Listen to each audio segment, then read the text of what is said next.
प्रिय छात्र, आप सभी लोग कैसे हैं? हम आशा कर रहे हैं कि आप लोग बहुत ही अच्छे होंगे।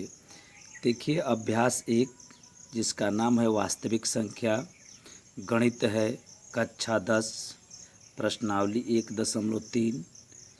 आज हम लोग प्रश्न 1.3 के प्रश्नों को हल करेंगे, क्योंकि इसके पीछे वाला जो नेक्स्ट वीडियो है उसमें हमने 1.3 प्रश्नावली में जो भी बेसिक कंसेप्ट या सूत्र या नियम का प्रयोग होगा उसको मैंने समझा दिया है।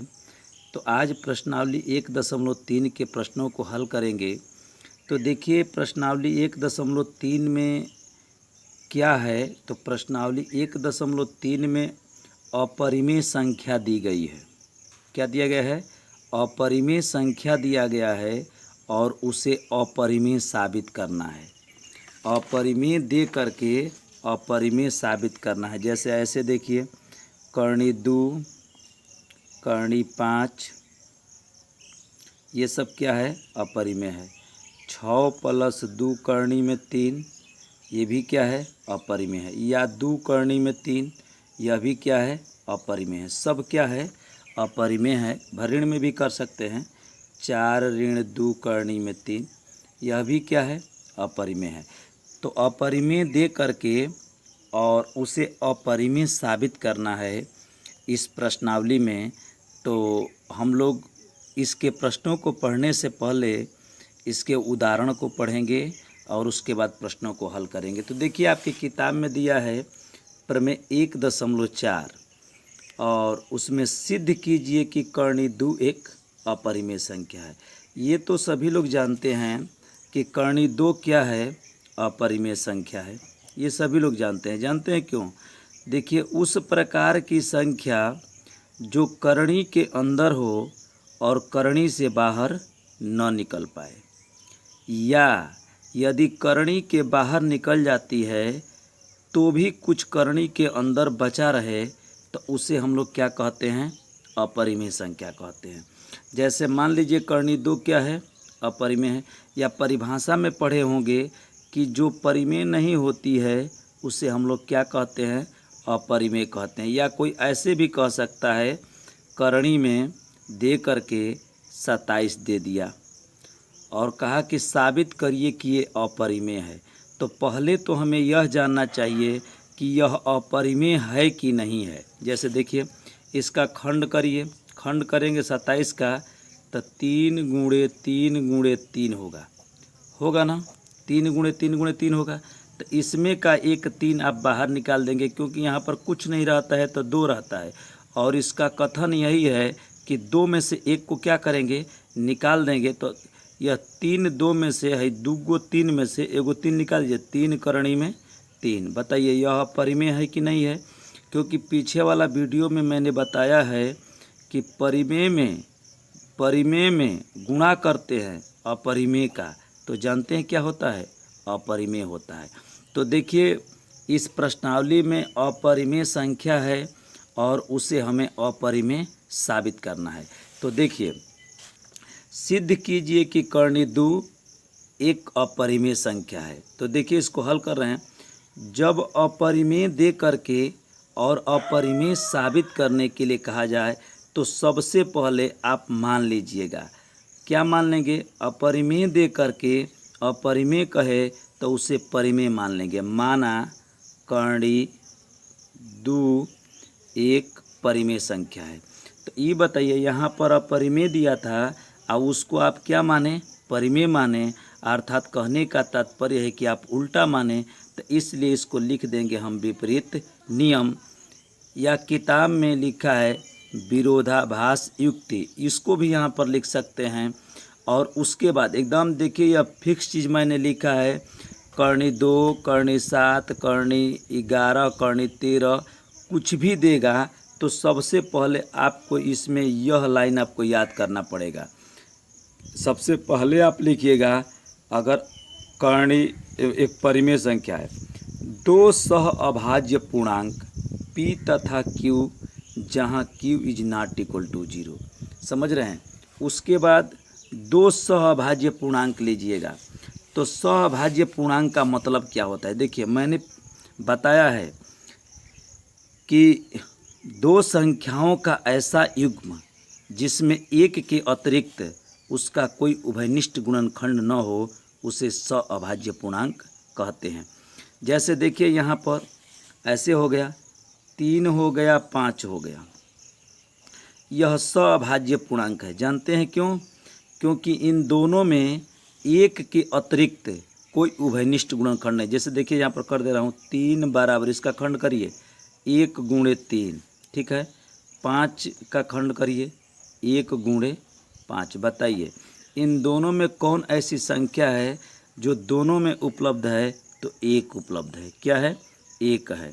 तो देखिए सअभाज्य पूर्णांक किसे कहते हैं?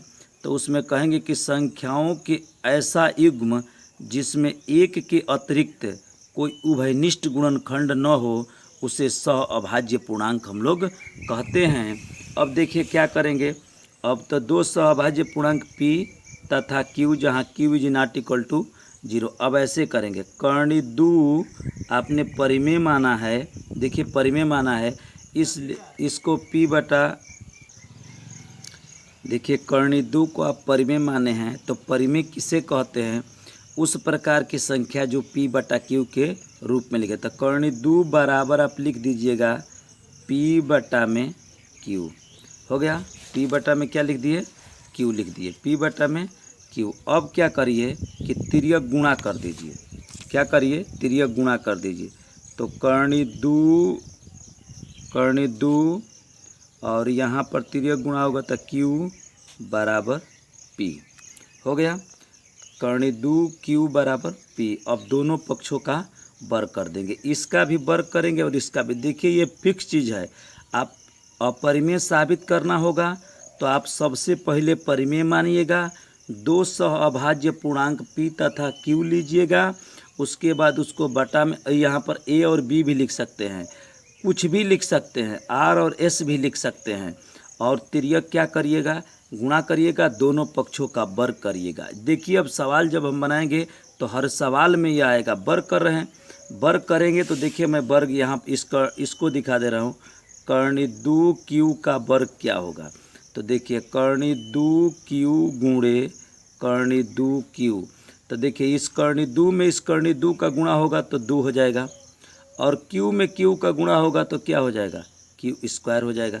तो यहाँ पर आप लिख दीजिए कि 2 q स्क्वायर बराबर p स्क्वायर। हो गया। अब क्या करेंगे? देखिए अब यहाँ पर प्रमेय का प्रयोग होगा, इसमें प्रमेय दिया है तो उसका प्रयोग होता है। क्या करेंगे? इसको मानिए आप समीकरण 1, जब वर्ग करेंगे ना तो जो आएगा उसको मान लीजिएगा समीकरण 1। अब देखिए क्या करेंगे, 2 से p स्क्वायर क्या होगा? विभाजित होगा, 2 से p स्क्वायर विभाजित होगा। तो जब 2 से p स्क्वायर विभाजित होगा तो 2 से p भी विभाजित होगा। क्या होगा? 2 से p भी विभाजित होगा। अब देखिए कभी कभी यह दिक्कत हो जाता है कि देखिए 2 से p स्क्वायर विभाजित होता है तो 2 से p भी विभाजित होता है। मैंने बताया है कि देखिए यहाँ पर जब आएगा तो आपको यह पता करना होगा कि किससे कौन कटेगा। यहाँ पर दिक्कत हो जाता है। देखिए एक साइड में 2 संख्या है, 2 की u स्क्वायर है, एक साइड में अकेले एक संख्या है। तो देखिए जो अकेले है ना वही विभाजित होगा, जो अकेले है वही विभाजित होगा, अर्थात p स्क्वायर विभाजित होगा। ये नहीं कि इससे इसको मत काट दीजिएगा, और किससे कटेगा? तो जो संख्या होगा उससे कटेगा। बताइए ऐसा आप क्यों करते हैं? तो देखिए यहाँ पर सअभाज्य पूर्णांक हम लिखे हैं तो इसका मतलब होता है कि संख्याओं के युग्म में एक के अतिरिक्त कोई उभयनिष्ठ गुणनखंड नहीं है। लेकिन यहाँ पर मैंने 2 से p को विभाजित करके यह साबित कर दिया कि p का एक उभयनिष्ठ गुणनखंड 2 भी होगा। अब क्या करेंगे?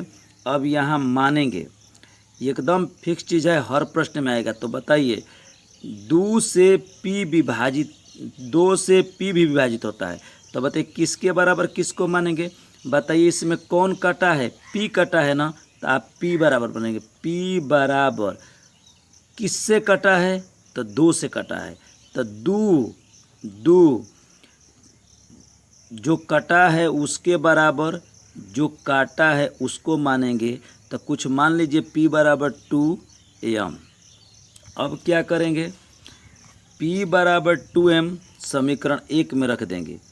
p बराबर 2m समीकरण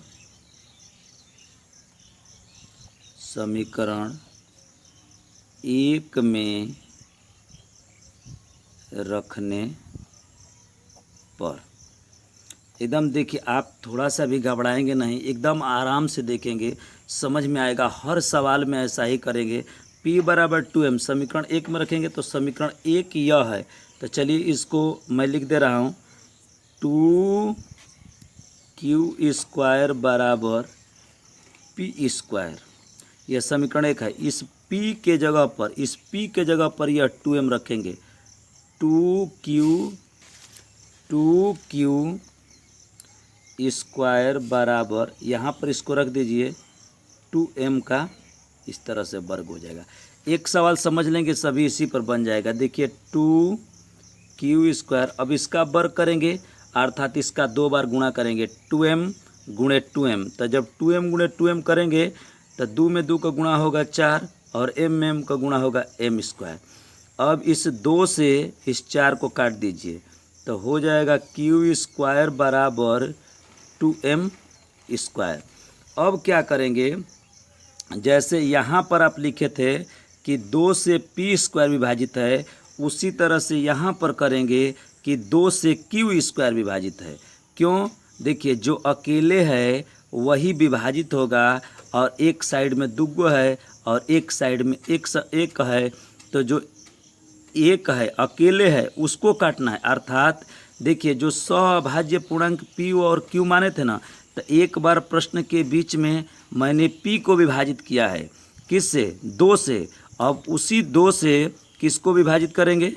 q को विभाजित करेंगे। तो यहाँ पर कर रहे हैं 2 से लिखेंगे 2 से q स्क्वायर विभाजित होगा, इसलिए 2 से q भी विभाजित होगा। इसको आप b मान लीजिए। कथन b हो गया और कथन a हो गया। एक चीज़ और मैं बता दे रहा हूँ, ख्याल करिएगा। यह एक बार a माने एक बार b माने, इसको समीकरण 1 और 2 भी मान सकते हैं। तो ये बताइए कि 2 से, देखिए सबसे पहले आपने परिमेय माना, यह मानेंगे। उसके बाद 2 सहभाज्य पूर्णांक p और q माने। उसके बाद दोनों पक्षों का वर्ग किए हैं एक बार। इसमें 2 से p को एक बार विभाजित किए हैं और उसके बाद 2 से अब q को भी विभाजित किए हैं। ठीक है ना? तो अब लिखेंगे, ठीक है, कथन ए तथा कथन बी से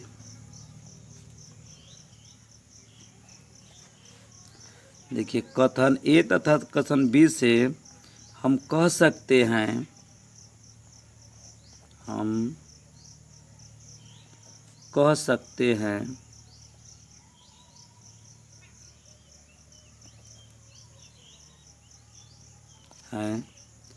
कि P तथा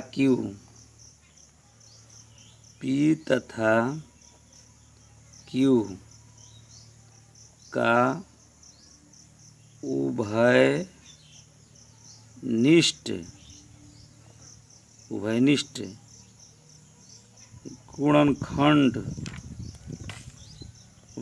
गुणनखंड 2 है। उभयनिष्ठ गुणनखंड 2 है, परंतु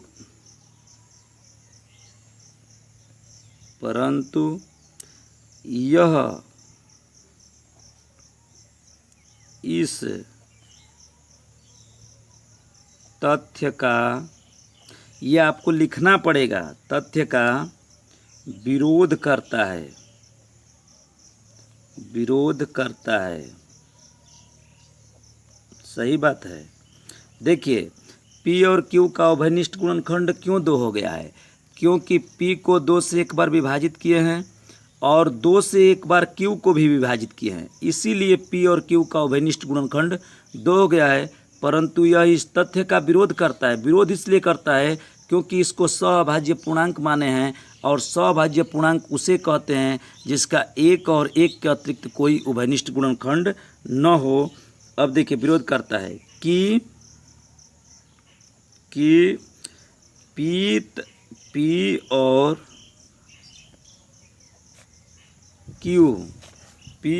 Q में 1 के अतिरिक्त 1 के अतिरिक्त कोई उभयनिष्ठ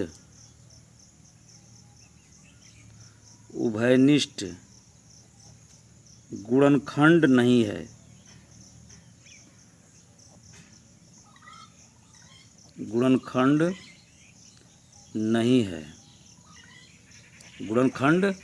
नहीं है। अतः हमारी परिकल्पना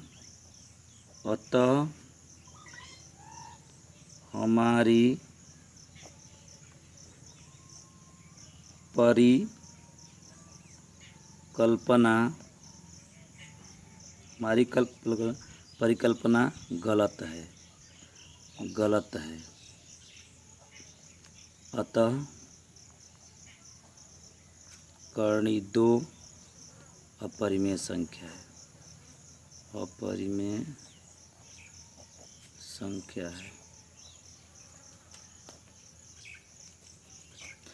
बात को ध्यान समझिए। देखिए फिर से मैं एक बार बता दे रहा हूँ क्योंकि फिक्स क्वेश्चन है। देखिए कर्णी 2 को यदि अपरिमेय साबित करने के लिए कहा जाए, या कर्णी 3 को, या कर्णी 5 को, कर्णी 7 को, अगर किसी को भी साबित करने के लिए कहा जाए तो सबसे पहले आप परिमेय मानिएगा, नियम विपरीत नियम लिख दीजिएगा।